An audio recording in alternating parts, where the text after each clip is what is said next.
que acontece? Aqui dentro vai cair os pedidos que os seus vendedores vão caindo, e aqui eles solicitaram o pão de forma. Então, a Ana Paula solicitou 50, a Vera 150 e o João Batista 100. O que o sistema vai fazer? A gente vai vir aqui, selecionar os pedidos e vai gerar uma ordem de produção a partir dessas quantidades aqui. Estou simulando só com um produto para ficar mais fácil. Você vai gerar a ordem de produção, aqui eu coloquei ele para bater o estoque, não tinha nada. Então, ele vai abrir minha ordem de produção com 300 unidades, que é a somatória desses pães que está aqui. Eu abri a minha ordem de produção. Lá dentro do meu PCP, eu tenho aqui a minha fórmula criada. Então, aqui eu criei a minha fórmula por unidade de pão, ou seja, o pacote, né? Então, para fazer um pacote desse pão de forma, eu gasto essa quantidade de açúcar, eu gasto essa quantidade de álcool, eu gasto essas quantidades de farinha e assim por diante.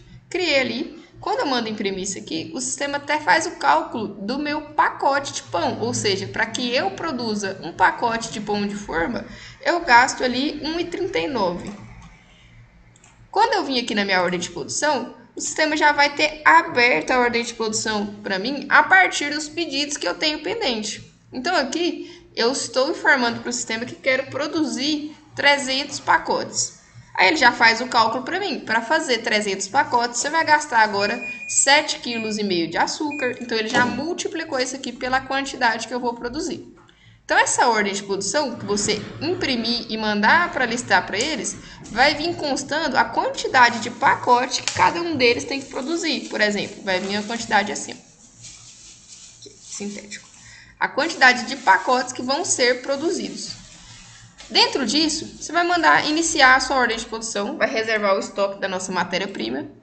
E aqui a gente pode informar a quantidade de fermento que gastou a mais ou a menos. Por exemplo, eu não gastei 7,5 kg de açúcar, gastei menos. Então, tem como diminuir essas quantidades ou aumentar essas quantidades. Tanto de qualquer uma dessas matérias-primas que está aqui dentro informado.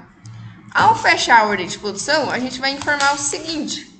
Eu mandei produzir 300 pães. Gastei matéria-prima para produzir meus 300 pães, porque se já tiver faltado ou excedido, a gente já vai ter informado. Gastei minha matéria-prima para fazer esses 300, só que nesse momento eu não consegui produzir 300, porque eu tive uma perca na minha produção. Então eu só tenho 295 pães. Mandei finalizar. Confirmo o fechamento da minha ordem. Ok. Ordem finalizada. Aqui na minha produção por período, quando eu mandar localizar, ele vai aparecer aqui para mim todo esse rendimento. Exemplo, lá no dia 24/8, eu mandei produzir 1.540, mas me rendeu só 1.422. E assim por diante, eu vou fazendo esse acompanhamento da minha produção aqui. Dentro disso, o sistema ele vai fazer uma escala de custo para você, que seria essa variação de ordem de produção para ordem de produção, que está levando em consideração o gasto que você está tendo a mais de matéria-prima, o rendimento de cada ordem de produção. Então, aqui ele vai acusar para você. Lá na ordem 184, seu produto custava isso. Na 185, custou isso. Ou seja, se a gente pegar uma discrepância muito grande dentro desse custo, por exemplo, daqui para cá já tem uma discrepância muito grande, 15 centavos, o que aconteceu?